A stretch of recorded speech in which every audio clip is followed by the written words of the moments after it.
يظلم نفسه ثم يستغفر الله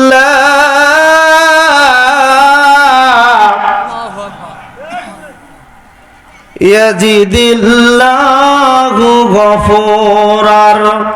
رحيما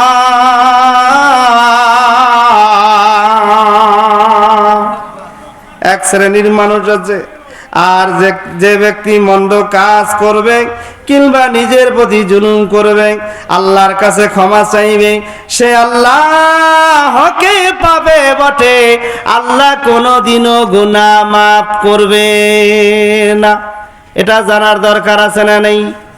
আল্লাহ রাব্বুল আলামিন এই সব রাতে এই মাসটার ভিতরে 8 জন ব্যক্তির গুনাহ মাফ করে দেয় না তার মাঝে 6 জন ব্যক্তি আল্লাহর কাছে গুনাহ মাফ চাইলে আমার আল্লাহ মাফ করে দেয় জোরে বলুন সুবহানাল্লাহ যেই দুই ব্যক্তির গুনাহ আল্লাহ মাফ করবে না আমাদের জানার দরকার আছে না নেই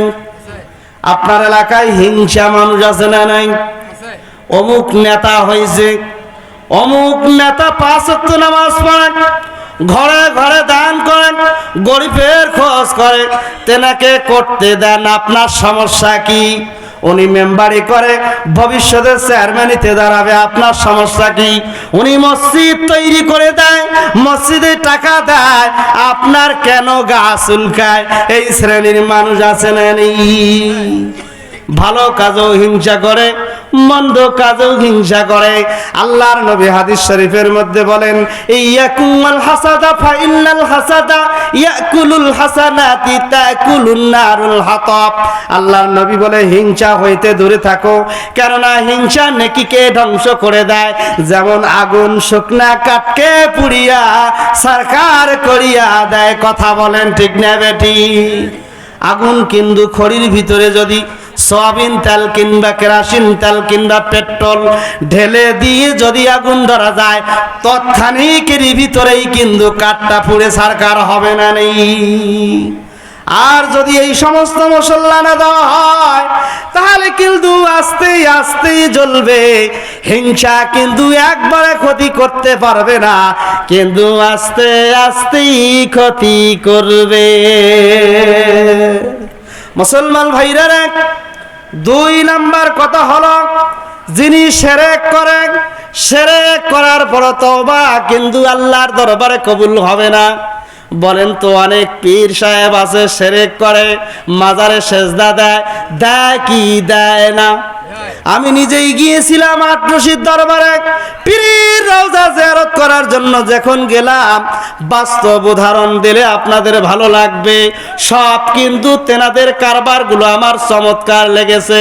অনেক মহব্বত করেছি পীরের দরবারে যাওয়ায় সুন্নতে সাহাবা জোরে বলুন সুবহানাল্লাহ হক্কানি উলামায়ে কেরাম হকপন্থী পীরের মুরিদ হওয়া সুন্নত জোরে বলুন সুবহানাল্লাহ কিন্তু যেই দরবারে আল্লাহর নবীর শানের চেয়ে পীরকে সম্মান বেশি করা হয় তাহলে কিন্তু কোনোদিনও পীর হতে পারে না কথা বলেন ঠিক না বেঠি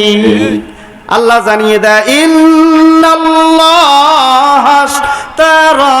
বিনাল মুমিনিনা আনফুসাহুম ওয়া আমওয়ালাহুম বিআন্না লাহুমুল জান্নাহ আল্লাহু আকবার আল্লাহ জানিয়ে দেয় ইন্নাল্লাহ আশতারা মিনাল মুমিনিন নিশ্চয় যারা মুমিন হবে ইমানদার হবে আল্লাহওয়ালা হবে তাদের জান মালকে আমার আল্লাহ যদি কড়াই করে নেয় কিনিয়ে নেয় আল্লাহ জানিয়ে দেয় ইন্নাল্লাহ আশতারা মিনাল মুমিনিন আল্লাহ জানিয়ে দেয় আপনার জান মাল নিশ্চয় মুমিনদের জান মালকে আমার আল্লাহ রাব্বুল আলামিন কড়াই করে নিয়েছে ওয়া আমওয়ালাহুম বিআন্না লাহুমুল জান্নাহ জান্নাতের বিনিময়ে জোরে বলুন সুবহানাল্লাহ তাহলে আল্লাহ যদি আপনার জান মালকে আল্লাহর জন্য কড়াই করে নেন আর পৃথিবীতে বঞ্চা বাবার জায়গায় গিয়ে যদি নিজের জীবনকে আপনি গরু দেন ছাগল দেন টাকা দেন নিজের রক্ত জান মাল যদি সারা জীবন যদি তপস্যা করেন আপনার চাইরে নাও কোনো লাভ হবে না কারণ আল্লাহ বলেছে আপনার জান মালগুলো আল্লাহর জন্য কিন্তু আল্লাহ রাব্বুল আলামিন ক্রয় করে নিয়েছে। তার বিনিময় হলো পূর্ব শর্ত জান্নাতের বিনিময়ে। কথা বলেন ঠিক না বেঠিক? যদি আপনি আমি পীর চিনতাম তাহলে কোনো দরবার যেতাম না। আপনার আমার পীর হলো মা বাবা। জোরে বলুন সুবহানাল্লাহ। আমরা দুইটা পয়েন্ট পেয়েছি, 1 নাম্বার হিংসা, 2 নাম্বার যারা শিরক করে এই দুই ব্যক্তিকে আল্লাহ মাফ করবে না। জোরে বলেন নাউজুবিল্লাহ।